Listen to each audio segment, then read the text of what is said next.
يا أخي إكس حق أخبار، إكس أنا أروح أتابع فيه الأخبار اليومية، إكس مدري إيش، أنا مشتغل معاه وبعد ما اشتغل معاي أنا محقق لهم أكثر من 1000 طلب. حكني عن الشغل مع المؤثرين. لا تشتغل مع المؤثرين إلا إذا أنت فعلا كنت تحتاج المؤثرين. تزعل وتتضايق وتقول أنا كيف طلعت مع المؤثر، يا أخي المؤثرين ما منهم فائدة. أحد جديد أكيد لهم استراتيجية مختلفة عن اللي مثلا له سنة أو سنتين في السوق. أنت لابد أنك تعرف توجه البراند حقك، أنا وين أبغى أروح. ترى الناس ما تشتري العباية ولا تشتري البلوفر، تشتري القصة اللي وراء البراند. كل ما كان محتواك قوي كل ما قدرت تطلع بطريقة خرافية. هل الواحد ينط على كل ترند عشان يسوي شيء محتوى قوي، ولا البحث يساعده؟ كيف تظهر البراند حقك، أنت مين تستهدف. أحيانا كلمة بسيطة ولا إضافة بسيطة على الفيديو تحول الترند من كونه ترند لكل الناس لترند يخدمك حتى أنت. كل ما كبر العدد كل ما كان تأثير الثقة أعلى، صحيح. لأنه يوصل ناس أكثر، وكل ما قل العدد كل ما كانت القدرة على أنهم يبيعون أعلى. أنت مجرد من أنك تشوف أشخاص مع بعض مؤثرين دائما يصورون مع بعض 5 6 7 دائما هم جروب موجودين مع بعض، ترى قاعدين يحققون نتائج كبيرة مع البراندات. السلام عليكم، أهلا وسهلا فيكم في حلقة جديدة من بودكاست نهج. اليوم معنا الرئيس التنفيذي لشركة دون ماركتينج، ماجد المحمد. عنده خبرة أكثر من 7 سنوات في التعامل مع المؤثرين، وما شاء الله عندهم في شركتهم أكثر من 5000 مؤثر يشتغلون معاهم في الحملات. اليوم في هالحلقة راح ندخل ونفصفص عالم التسويق مع المؤثرين نقطة نقطة، من براند جديد براند له وقت في السوق إلى براند مرة معروف، وكيف أنت تقدر تتعامل مع المؤثرين إذا بغيت تشتغل معاهم، ومتى أنت المفروض تتعامل معاهم، والأهم هل أنت صدق تحتاج مؤثرين ولا لا. أهلا. يا هلا وسهلا. يا مرحبتين. في شخص تعامل مع أكثر من 5000 مؤثر الحمد لله خلال 8 سنوات. الحمد لله. أحد الحلقات اللي ضربت عندنا في القناة هي التسويق مع المؤثرين. صحيح. فأنا قابلتك قبل كم؟ 2 3 سنين؟ لا أكثر، أتوقع أكثر. 2022 نهاية 22 تقابلنا. أيوة، في مجتمع ماركتيت الله يعطيهم العافية في ذا ستيج. صحيح. وفي وقتها أنت علقت في ذهني إنه شخص يتعامل مع المؤثرين بس. صح. الايجنسي كله فقط مؤثرين. صحيح. فدخلت في مخي دائما فكرة إنه مؤثرين ومؤثرين. وأنا أول ما جيت السعودية ترى كان عندي منظور إنه مؤثرين عندنا مختلفين مرة عن المؤثرين برا السعودية، فكان عندي أسئلة مرة كثيرة أنا ما فهمتها. فطحنت لما سوينا حلقة، والحلقة هذه هي أكثر واحدة تمت مشاهدتها بالقناة إلى الآن، تقريبا وصلت 300,000. صحيح. فاليوم نبغى نتكلم أول شيء عن دون ماركتينج الإيجنسي نفسه. صحيح. أبغى القصة حقتها لأني ما سمعتها كاملة، ترى تكلمنا يمكن 5 دقائق. أشياء بسيطة. صحيح. فودي نعرف قصتها، بعدين نبي ناخذ المشاهدين برحلة حقت شلون تسوق مع مؤثرين، وانت هل المفروض تسوق معاهم اصلا؟ صحيح. ولا هو احد الخيارات الموجوده؟ بس اول شيء عطنا قصه دون. طيب، دون ماركتينج بدت تقدر تقول نهاية 2020 بداية 21. أنا قبل ما أسس الشركة أفضل شيء سويته أني رحت اشتغلت بشركة تسويق. حلو. جلست سنة كاملة، شفت كيف الشركات تكبر، كيف الشركات تشتغل، إيش الأشياء اللي يتميزون فيها، إيش كيف طريقة إدارة الموظفين وإلى آخره. بعدها أدرت أول حملة إعلانية وكان فيها عدد مؤثرين كبير. البداية كانت إنه أنا ما كنت أبغى أروح لأكثر من مجال، يعني ما أبغى أروح تيك توك، ما أبغى أروح سناب شات، ما أبغى أروح. فكانت بداية دون جمعت كل مؤثرين تويتر بجروب واحد وبعدها انطلقنا. فكانت أول حملة إعلانية أسويها كانت فقط مع مؤثرين تويتر. وهنا أنا أيقنت وش معنى تخصص، إنه خلاص أنا لما يسألوني العالم وش عندك مؤثرين، أقول لهم أنا عندي مؤثرين تويتر فقط، ما أو إكس حاليا، فأنا ما عندي إلا إكس. فخلاص بديت تقدر تقول فقط مؤثرين إكس، وبدت انطلاقة دون. كيف جت دون وليش سميناها دون؟ صراحة أنا وواحد من أخواني كنا مرة نحب المسلسلات، من عشاق المسلسلات، فكنا دائما نتابع مسلسل ماد مان. أتوقع الكل يعرف، وخاصة اللي موجودين بالتسويق.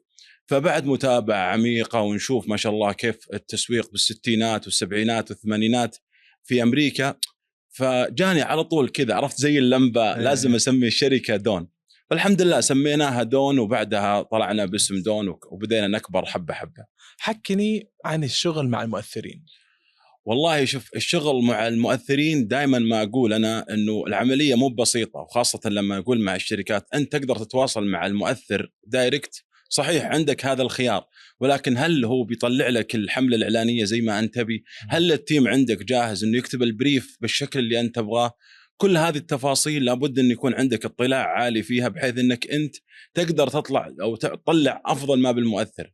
هنا يجي دور الشركة أو شركات التسويق أنها دائما تقول أنه أنا مو بس أتعامل مع المؤثرين، لا أنا أكتب لك البريف، أتابع معهم أول بأول، أتأكد أن الحملة الإعلانية طلعت بشكل دائم. فالتعامل معهم أنا أقول أنه له صعب مرة وله سهل. هو يحتاج زي ما تقول عملية منظمة، أني أنا أنظم الوقت، أنظم طريقة ظهور المؤثرين، كم عدد المؤثرين اللي هم طالعين بالحملة الإعلانية. وكل ما زاد العدد أكيد أنه بيكون الموضوع أصعب. يعني لما أنا أدير حملة فيها 20 مؤثر 30 مؤثر، مو زي والله لما أدير حملة فيها 300 مؤثر و500 مؤثر. هنا يعني تكون الصعوبة أكثر يعني. حلو والله. يعني أنا قاعد أفكر فيها، أذكر اشتغلنا على كم من حملة مع مؤثرين، يعني سوينا واحدة كان فيها 250 وكلهم حقين الفاشن، وكل واحد لازم يصور وكلهم لازم ينزلوا محتوى بنفس صح. الوقت. فأتذكر الفيلم حق إنك تخلص الكامبين كله بالوقت المحدد بالضبط، لأنه خاصة مع العميل خلاص عنده وقت معين. يعني كثير من العملاء خلاص عنده فكرة إعلانية كاملة طالع فيها أو فكرة إبداعية بيطلع فيها بنفس الوقت. فصعبة أنه مثلا دائما أنا مع الشركات أو مع العملاء أقول خلي عندك أخلي مثلا 8 مؤثرين ولا 7 احتياط، لا سمح الله صار المؤثر ظرف، صار شيء، لا أنا عندي السبورت يكون جاهز على طول من المؤثرين الاحتياط. وهذا يكون يعني احنا عاطين خبر مسبق للمؤثرين انه ترى والله في حال لا سمح الله اعتذر مؤثر، صار في ظرف، صار في شيء، لا في سبورت للحمله الاعلانيه انها ما تتاثر نهائيا. واشوفها من افضل الخيارات الصدق، انك انت حملتك الاعلانيه بالنهايه يهمك انها تنجح الحمله كامله. فالمؤثرين الاحتياطيين نفس جوده المؤثر الموجود، ولكن انت حط في عين الاعتبار لا سمح الله مؤثر صار له ظرف، صار له شيء، لا انا عندي سبورت جاهز على طول يطلع بالحمله الاعلانيه. طيب لو انا عندي براند جديد حلو. بدخل السوق، وطبعا اول شيء بيقولوا لي الناس لازم تسوق مع مؤثرين، صح. ايش الفلسفه اللي انت تعتقد المفروض راعي براند يبدا فيها؟ صحيح. انا دائما اقول اذا براند تو داخل للسوق يكون قبل المؤثرين، قبل لا يدخل على موضوع المؤثرين، لا انت لابد انك تعرف توجه البراند حقك، انا وين ابغى اروح. وانا دائما اقول في مدرستين انه حنا اشوف انها مناسبه جدا انك انت تبدا فيها براند. هل انا والله عندي القدره والمعرفه اني والله اصنع محتوى؟ اذا تقدر تصنع محتوى فبيكون خيار خرافي لك. ليش؟ لان صناعه المحتوى انك انت تطلع البراند بطريقه ممتازه، انت اللي تكون وراء البراند وتخلق قصه. الناس ترى، وهذا دائما اقولها، الناس ما تشتري مثلا على سبيل المثال انت براند بلوفرات، عبايات، غيره، ترى الناس ما تشتري العبايه ولا تشتري البلوفر، تشتري القصه اللي وراء البراند. فانت يكون عندك خيارين، يا انك انت تطلع وتصنع محتوى بنفسك، وهذا بالنسبه لي انا هو الخيار الامثل ولكنه الاصعب، لان موضوع صناعه المحتوى دائما فيها تحدي الاستمراريه. هل انا عندي الجلد اني انا والله اطلع واصنع محتوى دائما واصور واتكلم واكون مواكب كل الترندات في كل المنصات، واي حدث مثلا قوي يصير اكون من اوائل الناس اللي يشاركون فيه؟ هذه مدرسه. المدرسه الثانيه لا والله انا ما عندي مثلا القدره اني والله اصنع محتوى، ما عندي الجلد اني والله ابدا اتابع الترند اول باول، لا اروح للمدرسه الثانيه اني انا اكون خلف البراند، اصور مقاطع، وعلى الديجيتال ماركتينج يكون عندي ديجيتال شاطر يسوي لي اي بي تيستنج للفيديوهات اللي انا طلعت فيها، ويشوف ايش افضل فيديو والله نجح ويبدا يروج له اكثر عشان يحقق له نتائج. وهذه فيها تحديات كثير، لانه خاصه موضوع الديجيتال كل فتره وفتره بيجي يطلب منك مقاطع جديده، افكار جديده، لابد انه المقطع يكون يعني يجذب المشاهد عشان يحقق لك العوائد اللي انت تبغاها. طيب اذا انا جديد ولا في نقطه توسع، هل ادخل على كل المنصات؟ شلون اعرف المنصه الاحسن لي انا؟ تبي اعطيك معلومه صادمه؟ انا مشتغل مع براندات، تخيل انهم كانوا يقولون يا اخي اكس حق اخبار، اكس انا اروح اتابع فيه الاخبار اليوميه، اكس مدري ايش. انا مشتغل معاه، وبعد ما اشتغل معاي انا محقق لهم اكثر من 1000 طلب. بس ترى الموضوع ما جاب هذه البساطه على اكس، كان في استراتيجيه واضحه، في طريقه للمحتوى، في طريقه كيف انا اطلع البراند بالشكل اللي انا اعرف انه مناسب ويتناسب مع جمهور اكس. فانا اقول انك ضروري جدا انك انت تطلع على تيك توك وتطلع على انستغرام وتطلع على سناب شات وتطلع على اكس، مو بس بالديجيتال وبالمؤثرين. جميل. مؤثرين اكس من واقع تجربه، ومن هذا المنبر انا احب احيي كل اخوياي اللي على منصه اكس، لانهم هم ترى كانوا من اكثر الناس اللي داعمين لشركه دون من البدايات. ما شاء الله. يعني لولا وجودهم صراحه شركه دون ما طلعت. ما شاء الله. من هذا المنبر بعد اشكرهم. يعني شكرا، هم شكرا لكم اي كلكم. والله شكرا لكم لانكم صراحه كنتوا بدايه انطلاقه لشركه دون. ممتاز. واعتقد هنا ممكن نوضح الناس اللي ما يفهمون ايش معنى ديجيتال. الديجيتال المقصود فيه انه انت في المحتوى اللي يروح اورجانيك يوصل للناس صحيح. بدون ما تدفع عليه. صحيح. الديجيتال المقصود فيه انت تدفع تقول والله انا ابغى يروح للناس هذولا بالمنصه الفلانيه صحيح. في الوقت الفلاني معينه. هل انت تستهدف ناس عمرهم مثلا من 20 الى 30، من 30 واكبر، على حسب. والمنصات تتصنف، هل والله انا ابغى استهدف انا متجر بس للعيال استهدف العيال، هل انا متجر متخصص للمنتجات البنات استهدف البنات. فيصير عندك موضوع الاستهداف واضح. ولكن نحط بعين الاعتبار ترى حتى بصناعه المحتوى الخوارزميات خرافيه. اذا انت والله محتواك متخصص للبنات وصرتي تطلعين اورجانيك، خلاص مقاطعك ترى بتطلع بس للبنات. وهنا التحدي بصناعه المحتوى، اني انا اعرف اصنع محتوى يكون متخصص للبنات، اجذبهم بالترند، اجذبهم بالافكار، اجذبهم طرق التسويق. وخاصه زي ما نشوف على تيك توك وعلى باقي المنصات انه انت عندك القدره اورجانيك تطلع بفكره خرافيه واحتمال تضرب مليون مشاهده. ليش؟ لانه هذا التحدي بتيك توك، انك تكون مواكب. كل ما كنت مواكب اكثر كل ما طلع مقطعك اكسبلور بشكل اكبر يعني. صح. واذكر قلت لي انت مره قصه انه انتم في الايجنسي في صوت طلع ترند. صحيح. فعطنا هذه القصه قبل ما ندخل على قولتهم ديب. انا اذكر كنا جالسين احنا والتيم وتكلمت معهم، قلت تشوفون الصوت هذا ترى اللي مسجلين عليه الحين يمكن 3 ولا 4. انا واثق 1,000,000 ان المقطع ذا ولا الصوتيه ذي تراها بتضرب اكسبلور مره، وسجلوا عليها الحين. وفعلا لما سجلنا عليها الحين مقطعنا ضرب اتوقع يا 1,000,000 أو 2,000,000 مشاهده، والله ماني متذكر. وبعدها كل الناس والشركات والناس اللي حبوا الصوتيه بدأوا يسجلون عليها. فهنا يجي دورك انك انت يكون عندك النظره بالصوتيه ذي، هل هي بتضرب اكسبلور، هل هي والله من الصوتيات اللي في احتماليه كبيره كل الناس يسجلون عليها. فالمتابعين دي مره خاصه على تيك توك يعرف مجرد ما يطلع الصوتيه ذي يعرفون ان هذه من الصوتيات اللي خلاص مجرد ما يسجلون عليها تطلع اكسبلور على طول. اميزنج، مره ممتاز. طيب احنا الحين انا قاعد افكر باللي قاعدين يشوفوننا. هم اعتقد اذا جينا بنصنفهم ممكن 3 انواع. صحيح. احد جديد تو البراند حقه جديد ما عنده متابعين ولا عنده، خلينا نقول يمكن الاونلاين ستور حق المتجر الالكتروني جديد. صحيح. اكيد لهم استراتيجيه مختلفه عن اللي مثلا له سنه او سنتين في السوق. صحيح. عنده فرعين، واكيد طبعا عن الشخص خلينا نقول عنده 10 فروع فوق اكثر او 20 فرع و30 فرع زي البراندات الكبيره اللي موجوده. انا دائما اقول اذا انت براند توك ناشئ او توك طالع للسوق، حاول قدر الامكان انك انت تتعلم من اللي موجودين بالسوق قبلك كيف طلعوا، او كيف البراندات اللي موجوده نجحت، سواء موجوده عندنا هنا بالسعوديه او برا بامريكا او باي مكان موجود. انت تتعلم. على سبيل المثال نرجع الموضوع البلوفرات وغيرها. خلينا نقول انك توك بادي متجر هوديز او بلوفرات. انت قبل ما تفتح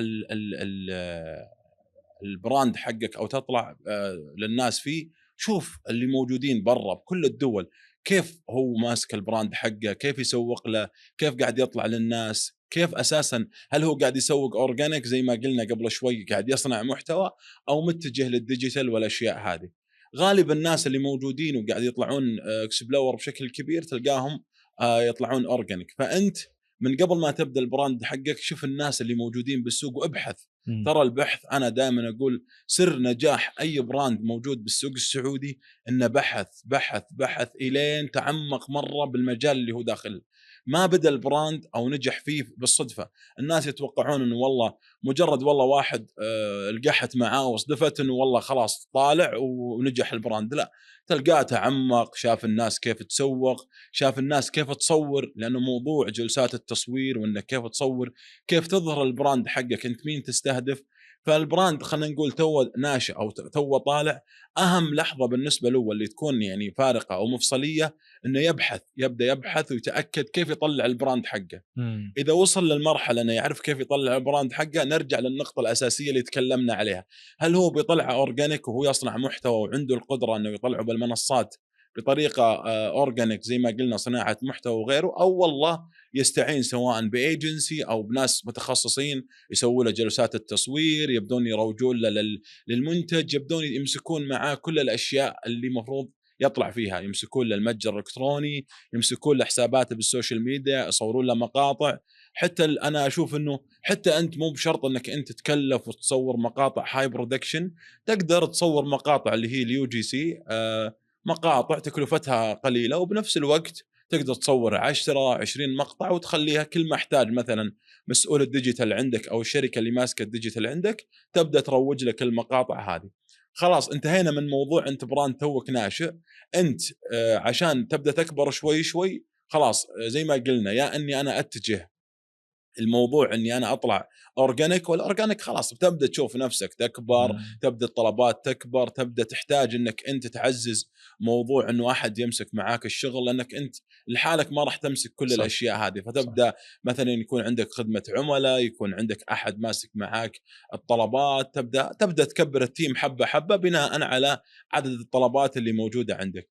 اما فيما يخص اللي قاعد يروج على الديجيتال، لا، بيكون عنده اساسا خيارات اصعب شوي، لان انت موضوع الديجيتال في موضوع انا اسوي اي بي تيستينج واتابع الحمله الاعلانيه واشوف هل والله المقاطع اللي انا طلعت فيها هل عجبت الناس ولا ما عجبت الناس، وابدا اغير كل فتره بالمحتوى. خلونا نعطي زبده موضوع الناس اللي توهم ناشئين. اللي توه ناشئ كل ما كان محتواك قوي كل ما قدرت تطلع بطريقه خرافيه. طيب شلون الواحد يسوي محتوى قوي؟ لانه كثير من الناس يقول لك انا ابغى اسوي محتوى قوي، بس يركز على مثلا طلعت ترند يلا بسويها انا عندي ايا كانت، كل الترندات يلا نط عليها كلها. هل الواحد ينط على كل ترند عشان يسوي شيء محتوى قوي، ولا البحث يساعده؟ ايش طريقه الواحد يوصل محتوى قوي؟ يا سلام، انا اقول دائما المحتوى القوي نرجع على نفس الفكره اللي كنا نتكلم فيها. انت تكون متعلم من الناس اللي قبلك بالمجال. انت لما فتحت البراند حقك ولا الشغل حقك، تكون شفت كل الناس اللي قبلك كيف نجحوا. فهم ما من المستحيل ان اي ترند ولا اي صوتيه طلع وسجل عليها وصور وخلاص. لا، في ترندات انت تقدر بعد تخليها تناسب محتواك وتناسب افكارك. يعني الصوتيه احيانا كلمه بسيطه ولا اضافه بسيطه على الفيديو تحول الترند من كونه ترند لكل الناس الترند يخدمك حتى انت. صح. فانا اشوف انه عادي تقدر تواكب كل الترندات، بس اللهم انا كيف احول هذا الترند انه يخدمني انا كصاحب البراند ويطلع مقطع اكسبلور.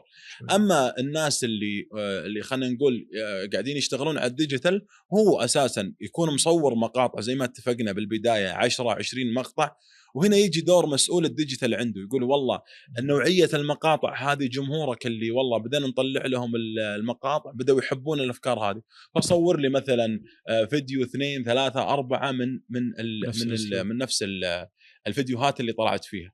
جميل. فهنا يجي دور مسؤول الديجيتال يبدا يوريه يقول له ترى والله لما احنا صورنا المقطع هذا ترى بدت الناس تطلب وعجبهم عجبهم الفيديو، عجبهم طريقه الفيديو.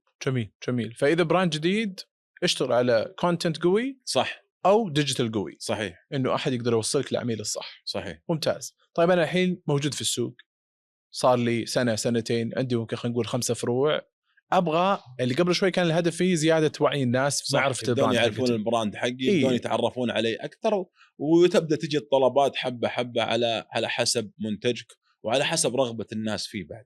ممتاز. ارتفع الوعي وصار كثير من الناس خلينا نقول العميل المثالي يعرف البراند حقتي. صحيح. الحين انا ابي انزل شوي اكثر، شلون اخلي الناس يبدون يتكلمون عن البراند حقتي؟ ابغى اوصل مستوى اعلى من خلينا نقول حب الناس للبراند حقتي، المحتوى حقي. واعتقد هنا يبدا الشغل عن المؤثرين. لو لاحظت انا قبل شوي ما تكلمنا عن المؤثرين، صح. فهل هنا نبدا عن المؤثرين؟ صحيح. حتى بالخيار الاول يمديك تستخدم المؤثرين بس مرحله متقدمه شوي، يعني والله بدات تزود طلباتك، وخاصه انت لو مثلا موضوع يحتاج ثقه الناس، فانا ممكن يعني وارجع اقولها انه والله في مؤثر انا اقدر استخدم الفيديو حقه واروج له بحسابي. يعني مثلا على سبيل المثال لو كان عندي منتج يحتاج ثقة الناس، انا اتكلم مع مؤثر اخليه يصور لي الفيديو وانا اروجه بمنصاتي اذا تكلمت على الترويج. فانا اقدر استخدم المؤثرين بس ما استخدمهم كحملة اعلانية كبيرة. عادي مثلا في مؤثرين، ونرجع نقول انه تقسيمات المؤثرين تختلف، يعني حلو. مايكرو ماكرو والميجا. انا اقدر استخدم مؤثر مايكرو خلاص، مثلا قيمه اعلانه 3000 2000، وانا اقدر استخدم الفيديو حقه على طول دام اني انا قاعد يجيب لي نتائج هذا الفيديو، ابدا اشتغل فيه على الديجيتال. فحتى موضوع المؤثرين انا مو بلازم الناس يعتقدون انه انا براند توني بادي لازم اجيب مؤثر ب 40,000 50,000. لا، انت مو مضطر انك تدفع مبلغ كبير وانت ما انت ضامن المردود من المؤثر. يعني موضوع المردود من المؤثر هذا مره مهم، وهل هو يناسب الفئه المستهدفه ولا لا. في كثير ناس انا اشوفهم، حتى قد قريت اكثر من كومنت بتويتر، تخيل توها مثلا بنت توها فاتح البراند وراحت دايركت اعلنت مع مؤثر بقيمه 40,000. طيب انت بال 40,000 هذه يمديك تجيبين 10 مؤثرين 15 حتى مؤثر. اعلانات مدفوعه تقدر اي، تسوي وانت كذا كامبين. ضمنتي موضوعين، موضوع انه والله انتشار قوي، وموضوع انه انا على الاقل من ال20 مؤثر هذا يمكن 10 يحققون لي العائد اللي انا دفعته. مو بلازم، ترى الناس يتوقعون انه اذا اعلنت مع 20 مؤثر لازم ال20 مؤثر يحققون العوائد المطلوبه. لا، احيانا ال20 مؤثر ناس يعطوني اويرنس قوي من ال20، وناس يجيبون لي طلبات لانه في ناس يثقون فيهم. فترى اللي خدم اللي جاب طلبات اللي اعطاني اويرنس قوي، اعطاني انتشار قوي، واعطاني انا بدت الناس تعرفني، والناس الثانيه واثقه بالمؤثر الثاني وطلبت منه. ممتاز. فهذا خلينا نقول المشروع اللي توه بادي. مشروع والله مثلا متوسط، خلينا نقول عنده 5 فروع او اكثر، لا، هنا يجي دور انه يبدا يطلع بطريقه افضل، يبدا يحسن موضوع تواجده الرقمي بالسوشيال ميديا، يبدا يظهر للناس بطريقه مختلفه عن انه جديد. براند توه ناشئ. هنا يجي عنده 3 اشياء او 3 امور لازم يشتغل عليها. موضوع رقم 1 تواجدي الرقمي، هل انا منصاتي قاعد اطلع للناس بطريقه كويسه؟ المحتوى اللي قاعد انزل فيه ممتاز، يتناسب مع الفئه المستهدفه ولا لا؟ كل هذه التفاصيل مهمه بالنسبه له. رقم 2 المؤثرين ونوعيتهم، انا لازم اختار مؤثرين يكون خلاص عندي بادجت شهري انا اطلع فيه مع مؤثرين يتناسبون مع البراند حقي.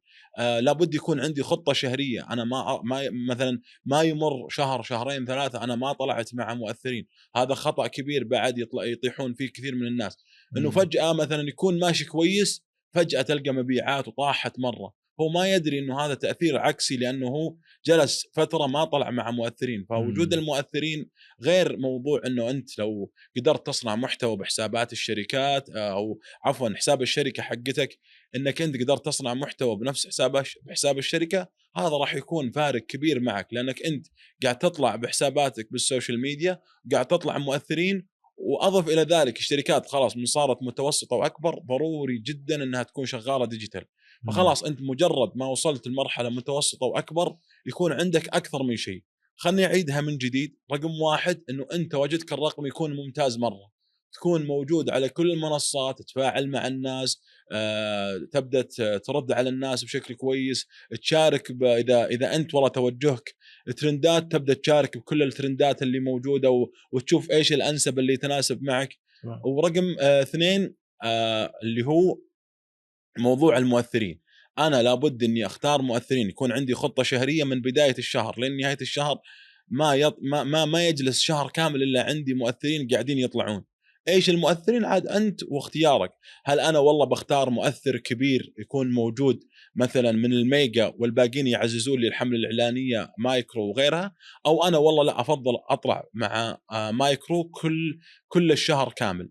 ورقم 3 ديجيتال، انت لابد انك تطلع بالحملات المروجه على السناب، على الانستغرام، او حتى على اكس. فهنا خلاص انت كنت موجود على كل المنصات وصرت تظهر بطريقه مره ممتازه على كل المنصات. ممتاز. فيعني احنا بالنسبه لهذه المرحله انه انت خلاص كبرت، عندك عملائك، تبغى توصل ناس اكثر، قاعد تشتغل على الاورجانيك، صحيح. المحتوى اللي ينصنع ويوصل للناس على كل المنصات. صحيح. وبنفس الوقت الديجيتال، المحتوى اللي قاعد تدفع عليه عشان يوصل عملائك خلينا نقول المثاليين. وفوق هذا كله تبدا تشتغل مع المؤثرين على مستويات مختلفه. يعني صح. انت قلت الميجا والمايكرو اتوقع ممكن نعرفها شوي عشان الناس يفهمونها اكثر. المقصود عدد المتابعين حقين هذول صحيح. المؤثرين، كل ما كبر العدد كل ما كان تاثير الثقه اعلى، صحيح. لانه يوصل ناس اكثر، وكل ما قل العدد كل ما كانت القدره على انهم يبيعون اعلى، لان الناس يصير تواصلهم معهم جدا اكبر واقوى، والمحتوى عاده يصير نيش. صح. داخل مره في محتوى معين، فيكون الكونفرجن حقهم او البيع عندهم او عدد الطلبات يكون اعلى. فانت قاعد تقترح انه الاستراتيجيه تصير زي المخلوط، الماركتينج ميكس، مخلوط بين مدفوع، بين اورجانيك، وبين مؤثرين على مستويات مختلفه. صحيح. يوصلوننا للهدف. طيب هذا جدا جدا واضح. المرحله الثالثه، براند مره كبير جايبين منتج جديد للسوق ويبغون يدخلون فيه. الناس يعرفون البراند هذه ما في احد ما يعرفه خلاص. الحين عندهم منتج جديد يدخلون فيه في السوق. ايش الاستراتيجيه الخاصه في الشيء ذا؟ هنا انا دائما اقول انه للبراندات الكبيره اهم شيء وش الفكره اللي بيطلعون فيها للبراند، لان الفكره بتكون لها تاثير كبير مره، ان الناس يحبونها ويحبون المنتج. فانا دائما اقول انه منتج جديد لابد انك انت تسوي له فكره ابداعيه او فكره تجذب الناس مره. فخلنا نقول انه لابد يطلعون بفيديو هاي برودكشن في فكره خرافيه يشدون فيها الناس قدر الامكان. حلو. فنتكلم انه لابد يكون في فيديو اعلاني خرافي للمنتج، بغض النظر هل والله انا بستخدم فيه ممثلين او بستخدم فيه مؤثرين كبار يطلعون بالفيديو، او بستخدم فيه موديلز، على حسب اللي انت تشوفه مناسب للبراند حقك. لو نلاحظ انه كثير من البراندات توجهت لا والله في ممثل معروف في قبول للناس، لا والله انا ابغى الفيديو الاعلاني حقي يكون مثلا الوجه الاعلاني حقه فلان. فتشوف خلاص هو صار وجه اعلاني، صار يطلع مع كثير من البراندات لانه في قبول والناس حابته وحابه اساسا طريقته بالاعلانات. هذا اشوف انه من الاشياء الاساسيه. حلو. رقم 2 انك انت لابد تعطي الزخم الاعلامي للمنتج من البدايه. يعني لا تنتظر الموضوع انك طالع منتج جديد ما في تدرج. الزخم الاعلامي لابد يطلع من البدايه. جميل. يكون قد ما تقدر تضخ من البدايه ضخ قوي. فخلنا نقول تطلع بفيديو ممتاز. ورقم 2 تطلع على الديجيتال على كل المنصات بالفيديو اللي انت انتجته. ورقم 3 تطلع بحملة مؤثرين قوية، خلاص كل الناس تبدأ تجرب، كل فئات المؤثرين، خلاص ما راح تقول أنا بغى أجيب كبير صغير، طلع كل المؤثرين، يكون عندك استراتيجية تخلي كل الناس تجرب، عشان الناس اللي يحبون المؤثر الصغير يجربون، والناس اللي يحبون المؤثر الكبير يروحون يجربون. فيكون الاستراتيجية فيها مؤثرين من كل الفئات، وكذلك ديجيتال أو تسويق رقمي والفيديو الإعلاني. أضف إلى ذلك اللي هو خلاص إنك أنت خلنا نقول مر على سبيل المثال 20 يوم على الحملة، في تكون أنت إذا والله من قبل من نفس فكرتك للفيديو الإعلاني يكون في حملة تذكيرية. يكون هذه تكون فكرتها خرافية، أنك أنت والله بعد ما طلعت الحملة وخلاص حبوا الناس المنتج، بس اللهم تذكير، عرفت أنه أنت متواجد، الوجبة صارت موجودة على حسب الفكرة اللي أنت أنتجتها بالفيديو الإعلاني. فخلاص أنت تخلي الناس يحبون المنتج، يبدون يجربونه، يبدون يشوفون أساس الناس كثير جربوه، يجيهم الفضول إنهم يروحون يجربون المنتج ويشوفونه. ذكرتني بالكلانز كيف المطاعم قاعدين، لما قلت وجبة جت على بالي الفكرة هذه. صحيح. فايش رايك في هذا المنظور، انهم يصير مثلا البراندات يكون عندها امباسادرز، مو بس مؤثر، يصير عندهم ناس زي اللي متعاقدين معاهم لمدة سنة يسووا لهم الاعلانات، يطلعون معاهم منتجات، يطلعون معاهم الاعلان الكامبين نفسه، يصير الوجه حقه. ايش رايك في هذا الاسلوب التسويقي؟ انا اشوفه وخاصه عندنا بالسعوديه من انجح الاساليب، من انجح الاساليب اللي فادت كثير من المطاعم موجوده. يعني تتكلم عن غير كذا الفئه المستهدفه اللي موجوده عند الكلانز ذولا، تلقاه ما شاء الله تبارك الله الناس اللي فعلا نيش، خلاص هذول قاعدين يتابعون المؤثر، حابين مجرد ما يروح يتكلم عن وجبته ولا يتكلم عن المنتج اللي أطلقوه تلقى الناس كلها تروح تجرب. الإشكالية ترى مو بس الناس يتوقعون بس الكلانات، لا احنا شفنا كلانات وشفنا ممثلين، يعني جروبات ممثلين، الناس كانوا حابين المسلسل وحابين الشخصيات اللي موجودة فيه، وسووا تعاون مع الناس. بيت العشاء؟ لا مو بيت العشاء، شباب البومب. شباب البومب صحيح. يعني ما شاء الله العيسى يعني بدع مع كودو. كودو، ايوه اتوقع مع كودو كانت. فبدع مع كودو وما شاء الله حققت انتشار كبير. يعني حتى تخيل انا يجوني عيال اختي ما يقولون ابغى اروح اجرب وجبه كودو، خلاص ابغى اروح اجرب وجبه شباب البوم. خلاص الناس ارتبطت ارتباط عاطفي مع المسلسل. فهنا بعد يجي دور موضوع التسويق بالعاطفه. ترى المطاعم يهمها مره موضوع انه ليش والله توجهوا للكلانات ولا توجهوا، خلاص انهم عارفين جمهورهم يحبهم حب عظيم، سواء شباب البومب ولا الكلانات اللي موجوده. فالتعاون اشوفه من افضل التعاونات. وحتى من هذا المنبر انا اقول انت اذا عندك جروب مثلا 7 اشخاص 8 اشخاص، حتى لو ما انتم كلان، ترى يمديكم تحققون نتائج ممتازه مع اي براند تقدرون تسوون في تعاون. وحتى هذه رساله لاصحاب البراندات، مو بشرط انه والله كلان معروف، ولا انت مجرد منك تشوف اشخاص مع بعض مؤثرين دائما يصورون مع بعض 5 6 7 دائما هم جروب موجودين مع بعض، ترى قاعدين يحققون نتائج كبيره مع البراندات. وانا ما ابغى اذكر يعني براندات، في كثير براندات عطور موجوده بالسوق تلقى متعاقده مثلا مع الجروب الفلاني، او براندات عطور ثانيه متعاقده. ليش سبب التوجه هذا؟ لو ما انه لا، غير موضوع الاستمراريه شيء اساس، لاقين نتائج عظيمه منهم. فهذا بعد رساله لاصحاب البراندات انك انت عادي انك تتبنى ترى. وهذه من الافكار اللي اشوف انه ممكن يتوجهون لها بعض البراندات، انك انت تتبنى جروب والله تو طالع للسوق، عنده مثلا عندهم 50 70 80 الف متابع، توهم طالعين للسوق، بدأوا يكبرون، تبناهم انت ويكبرون معك وتكبر معهم. والجمهور حابهم والناس حابتهم، وبكره يكبرون معك وخلاص بنوا ثقه مع البراند، وتلقى العلاقه تستمر 6 شهور سنه، يتحقق معهم نتائج ممتازه. جميل جدا والله ما شاء الله. يعني غطيت ووفيت على قولتهم، كفيت ووفيت. نبغى اخر رساله لاي احد وده يشتغل مع المؤثرين. ايش المفروض يشوف؟ ايش الاشياء لازم يشوفها يفكر فيها؟ انا اقول لا تشتغل مع المؤثرين الا اذا انت فعلا كنت تحتاج المؤثرين. يعني ارجع اقول زي ما ذكرنا قبل شوي، براند توك بادي ولا توك طالع للسوق وتروح تدفع على مؤثر واحد 40,000 ومن ثم ما يجي نتائج لك، وتزعل وتتضايق وتقول انا كيف طلعت مع المؤثر، يا اخي المؤثرين ما منهم فائده، ويبدا موضوع الحلطمه على المؤثرين. لا، انت لابد يا انك تكون حاط استراتيجيه واضحه للبراند، تبدا فيه زي ما قلنا قبل شوي ديجيتال، او تبدا فيه صناعه محتوى. خلاص بدا البراند يحقق طلبات ويحقق نتائج، توجه المؤثر. لا تتسرع انك تجيب مؤثر ب 40,000 ولا 30,000. في مؤثرين اسعارهم من 2000 من 3 من 5 من 8. غامر وادفع المؤثر 10، بس انه والله تعرف جمهوره، الناس تحبه، عنده جمهور ممتاز، يعني في امل على الاقل يرجع لك نفس المبلغ اللي انت دفعته. فانت لا تروح تدفع مبلغ كبير وانت براند توك بادي. الشركات الكبيره هي فقط اللي تدفع على المؤثرين وتدفع ميزانيات كبيره على المؤثرين، لانها تعرف هي شغاله ديجيتال واوريدي قاعد يضخون ديجيتال، والمؤثرين يعززون. هي عمليه تكامليه، المؤثر يعزز الموضوع الديجيتال والعكس كذلك. جميل والله، اشكرك صراحه، افهمناك. لا بالعكس، الله يرضى عليك. شكرا لك صراحه، يعني كفيت ووفيت. في شيء ما قلته تبي تقوله؟ في شيء نسيناه ما غطيناه؟ والله حاليا ما ببالي شيء، فما ادري اذا في اي سؤال الناس ولا استفسار. يحطون في الكومنتس الاسئله يصير دون ماركتينج يجاوبون عليكم، وحنا برضو بنجاوب عليكم. اكيد. اشكرك من اعماق قلبي صراحه على وقتك وعلى السرد الجميل اللي ان شاء الله يستفيدون منه كل المتابعين، وباذن الله تكون حلقه رهيبه باذن الواحد الاحد. باذن الله. الله يعطيك الف عافيه. الله يرضى عليك.